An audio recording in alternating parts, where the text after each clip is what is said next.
Did you know that owning a house is one of the biggest assets of the average American?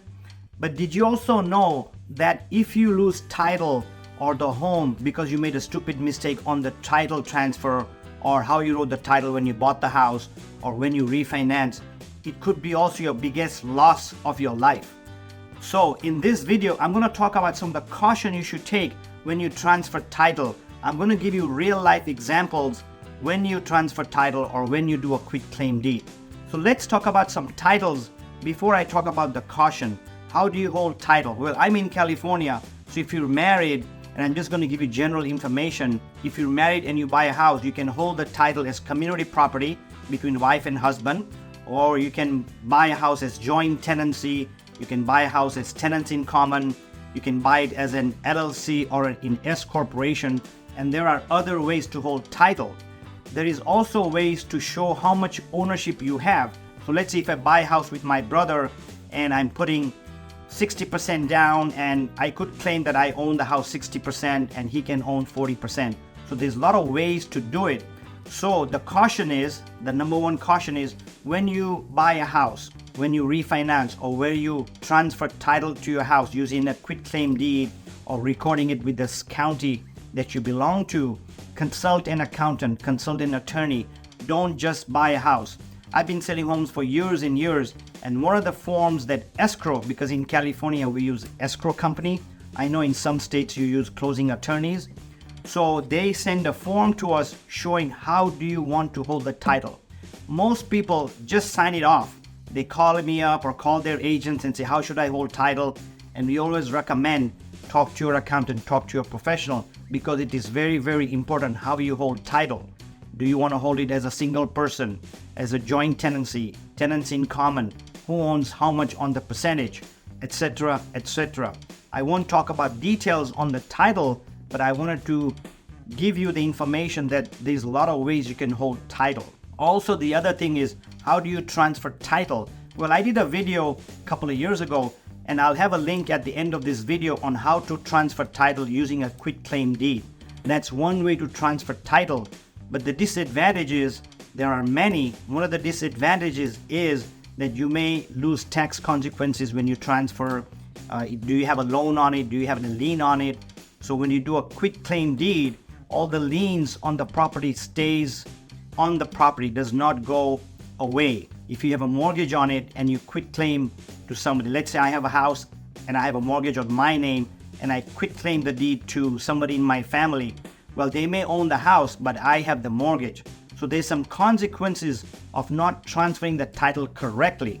But what I want to talk about today in this video, give you 3 examples, is how to be cautious when you transfer title or hold title. Let's talk about this example. That's the best way to show you the dangers of how you hold title or how not to hold title when you transfer title after you have owned the house for several years, or after you had to refinance, or you're going through a divorce. I just got an email a couple of weeks ago. He watched one of my videos on title, by the way, and he said, what can I do? Here's the scenario. This gentleman was going through a divorce, his second divorce. So to save his house, for whatever reason, I don't know if he consulted an attorney or not, he transferred the house to his dad. The house is paid off. He's going through a divorce. He transferred the title to his dad. Long story short, maybe after a few months or after a year, I'm not sure of the timing, the dad evicted the son. Yes, the dad evicted the son because now the house belongs to the dad. Maybe they did not have a good relationship. Maybe something happened, I don't know. But the gentleman who owned the house quitclaim is to his dad while he was getting divorced. So his soon-to-be ex-wife does not get the house, now lost the house, 100% of the asset which he paid for 25 years or maybe longer. All that wealth that he accumulated, the tax write-offs, the payments that he made are gone just like that. So that's why you should consult an attorney before you do anything, and don't just quitclaim to anybody, not even to your family, because you have to be 100% sure what's going to happen. And if you do that, have other precautions, other things in line so that such a scenario does not happen. Long story short, this gentleman is without a house and now probably without a wife. Second scenario I want to talk about is, I just got another email because they watched my video He just emailed to me about 3 weeks ago saying that, hey, I need some help. I bought a house 5 months ago. He bought the house. He had a girlfriend. So to make the girlfriend feel good, whatever the reason, he put the girlfriend on title as well. He put all the down payment. He has been paying all the mortgage. But guess what? The girlfriend just left him for good. But he said, what happens to the girlfriend's name on the title, on the house? Well, legally speaking, she owns part of that house, possibly 50-50. That's something to be dealt with in court as far as how much she owns the house.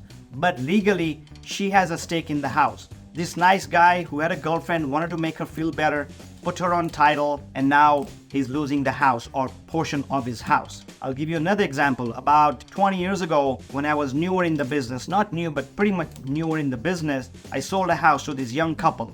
They were very excited. They found me through a sign call that I had on a listing on. They called me and said, Mike, we like this house, we want to buy it.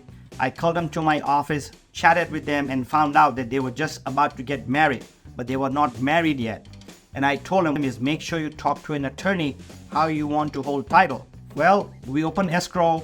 When the time came to sign those documents, remember I talked about the document where you have to sign how you want to hold title. They called me up and said, Mike, we just want to own it 50-50. We're still not married, etc., etc. Or maybe they got married, I don't remember. But anyways, so they were not married actually. So they bought the house, and then 2 years later, they called me again and say, Mike, we have a problem. We want to sell our house. They were not married, still not married. They were getting divorced. The girl had put all the down payments. She had made all the payments. The guy was going through college or schooling. He never worked. And now they're going through a divorce. The guy that is getting divorced now possibly owns 50% of the home in California.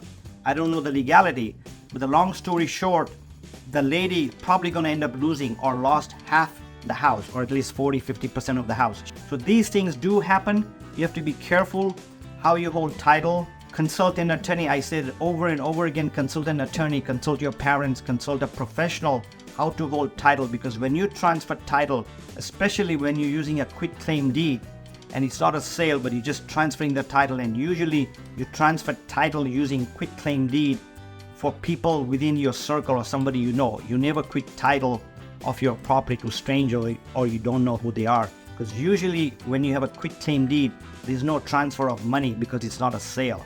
So caution, caution, caution. Please watch this video on how to transfer title using a quitclaim deed. Thanks for watching.